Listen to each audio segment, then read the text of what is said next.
आप श्री दीपेंद्र कुमार सिन्हा जी हैं। आप सब लोग इस पार्टी के साथ जुड़िए और इसके साथ लग करके काम करिए। 56 थे 1952 4 पे आ गए। जब आप ये महसूस करेंगे तो आपको लगेगा कि अभी करने को बहुत कुछ बाकी है, और कर तब पाएंगे जब आपका समाज पीछे से आपका समर्थन कर रहा होगा, आपको मजबूत होना होगा। क्योंकि वो पढ़ाई तो निकल गए, इसीलिए वो राजनीति से दूर हो गए।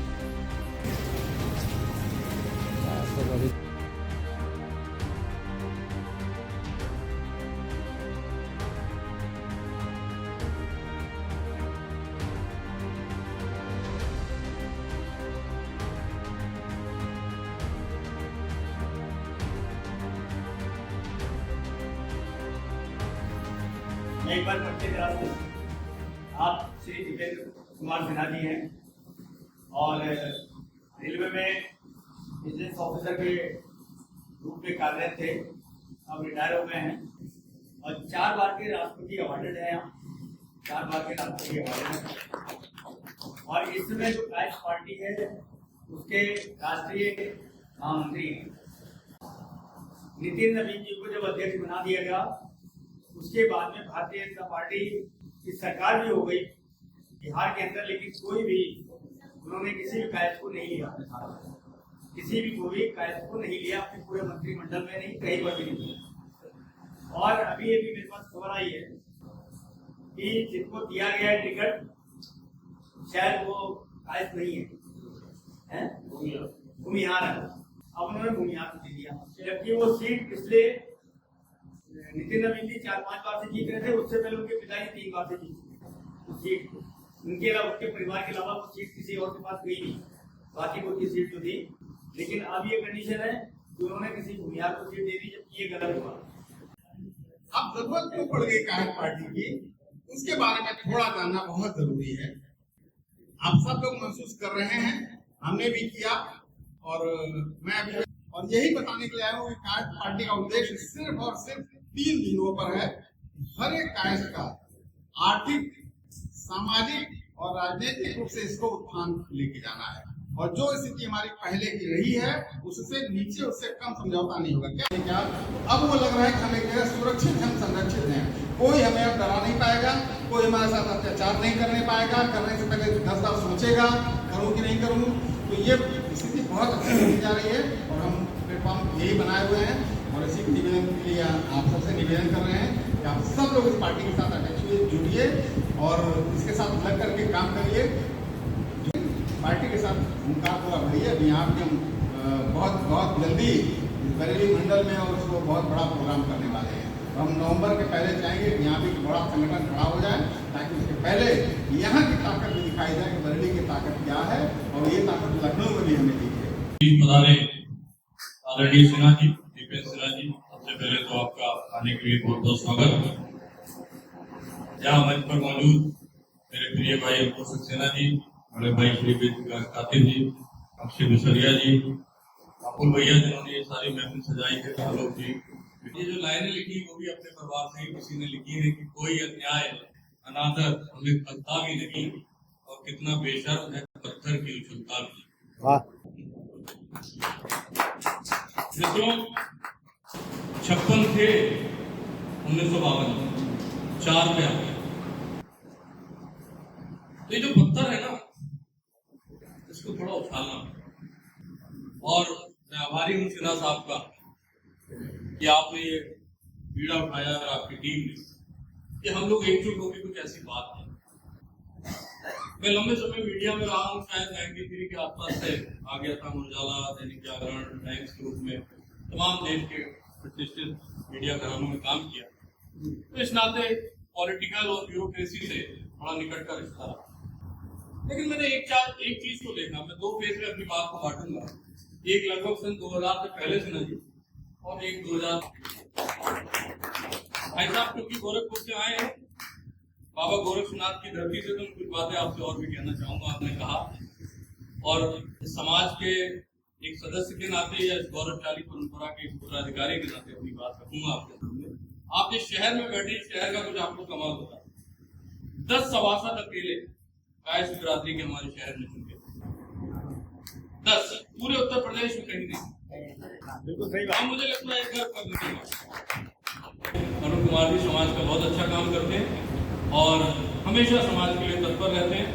खुद भी कहते हैं कि मुझे 99% समाज ने वोट दिया और समाज एकजुट रहता है।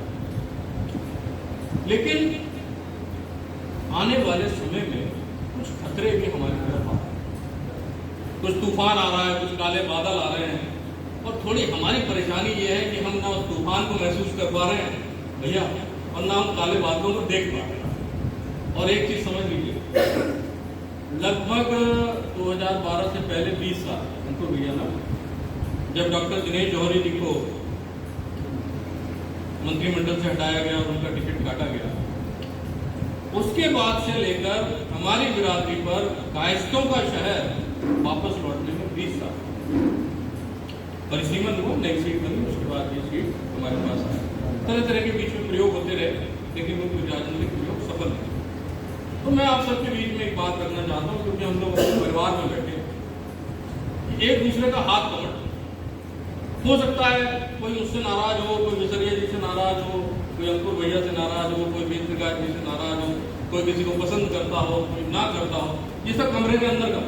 जब आप ये महसूस करेंगे तो आपको लगेगा कि अभी करने को बहुत कुछ बाकी है और कर तब पाएंगे जब आपका समाज पीछे से आपका समर्थन कर रहा होगा, आपको मजबूत बना रहा होगा। अपने घर जाइएगा, बैठिएगा, जो रिटायर हो चुके हैं वो सोचिए समाज को समय कैसे दे सकते हैं, जो युवा है वो सोचे कि हम कैसे सामने आके खुद काम कर सकते हैं, और जो उनके बीच के हैं वो मार्गदर्शक अपना मार्गदर्शन करना शुरू करें और कोई भी कार्य देखता है उसके साथ खड़े होइए, उसके साथ मजबूती से साथ दीजिए। चित्र भगवान की, श्री चित्र भगवान की, श्री चित्र भगवान की। स्वतंत्रता से पहले और स्वतंत्रता के बाद हम लोग देखते रहे कि कायस्थों ने भारत की स्वतंत्रता में जितनी अग्रणी होकर भूमिका निभाई, स्वतंत्रता के बाद भी वो राजनीति में काफी सक्रिय रहे। राजनीति से पहले भी अधिकतर रियासतों में जमींदार के रूप में या कहीं भी अधिक 2-3 जगह राजा के रूप में भी उन्होंने राज किया है। लेकिन स्वतंत्रता से पहले उन्होंने काफी कुर्बानी दी और जिसका उन्हें फल स्वतंत्रता के बाद ही मिला था।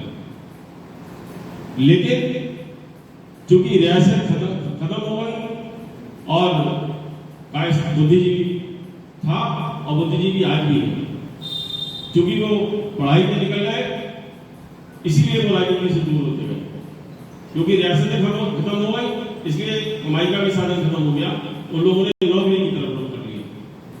शायद जहां तक मैं समझता हूँ यही कारण रहा कि हम लोग जो है राजनीति से दूर हो।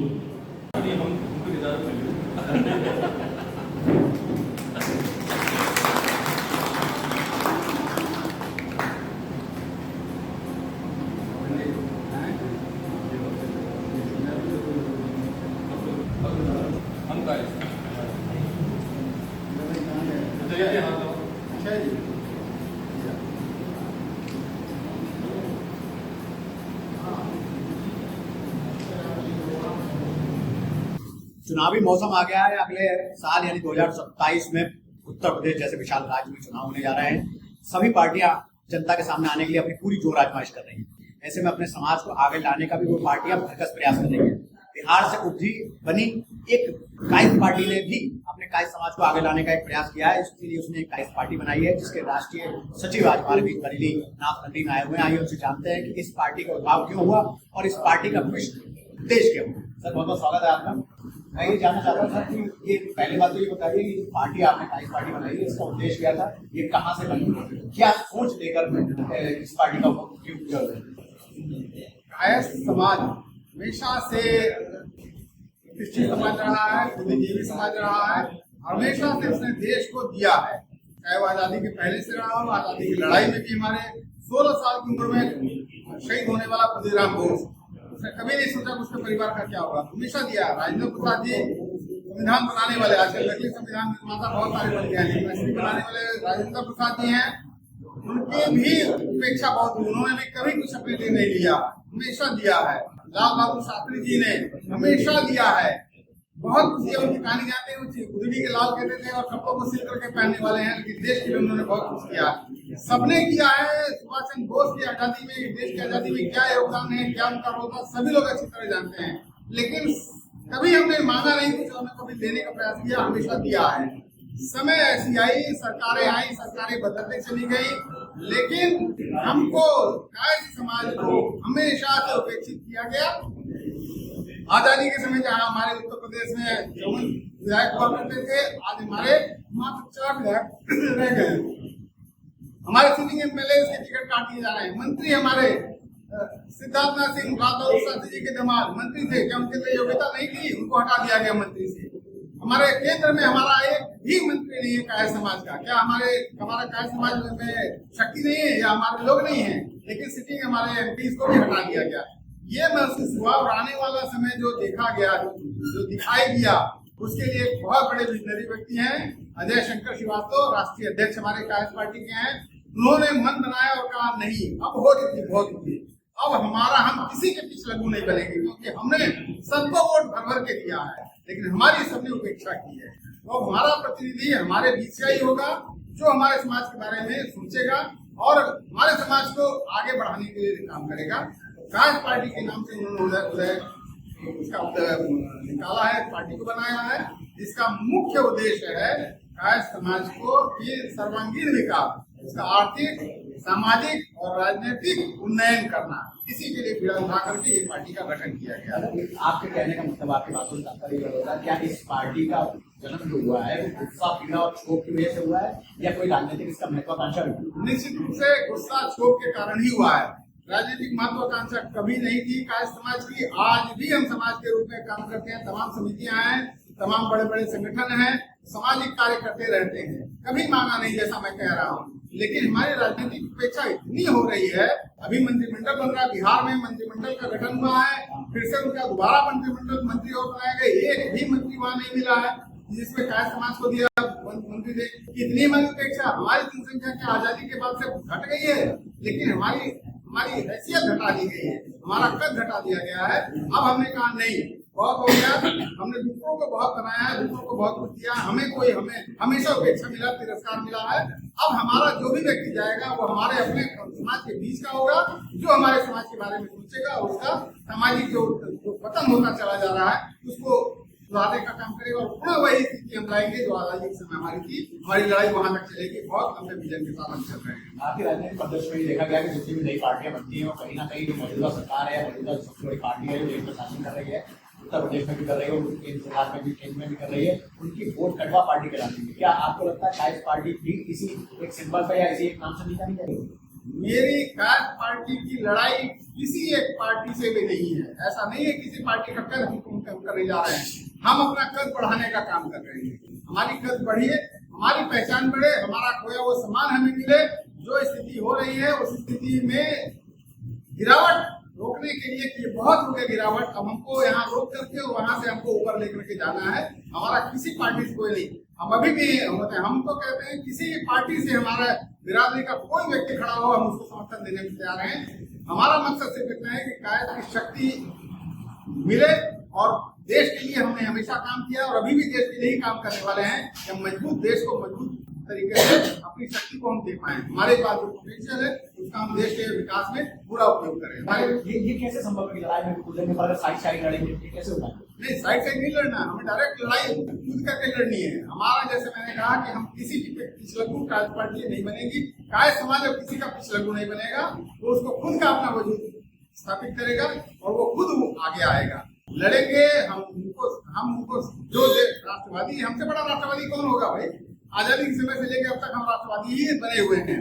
लेकिन राष्ट्रवादिता का मतलब ये थोड़ी है कि हमको और हमारे ढकेलते चलिए। आने वाले समय में हमारे बच्चों की स्थिति क्या हुई, हमारों की जो कट गई इस तरीके से जो स्थिति आने वाली है बच्चों की, बहुत बुरी स्थिति आने वाली है। अगर अभी भी नहीं चलते, हाशिए पर तो आ चुके हैं, हाशिए से खिसकने में बहुत समय नहीं लगेगा। पार्टी के राष्ट्रीय सचिव थे जिनका ये कहना है कि कायस्थ समाज बहुत समय तक पिछलग्गू बना हुआ था तमाम पार्टियों का और उसे अब आगे आकर मुख्य धारा में, राजनीति की मुख्य धारा में जोड़ने की बहुत आवश्यकता है। कायस्थ समाज किस तरह से आगे आएगा, आगे जाकर इस पार्टी का क्या भविष्य रहेगा, ये तो आने वाले वक्त में ही पता चलेगा। लेकिन फिलहाल कायस्थ समाज ने भी कमर कस ली है अपने आप को साबित करने की, अपने आप को राजनीति की मुख्य धारा में लाने की और अपने आप को राजनीति का चेहरा बनाने की। हमसे जुड़े रहने के लिए, बने रहने के लिए बहुत बहुत आभार, बहुत बहुत धन्यवाद।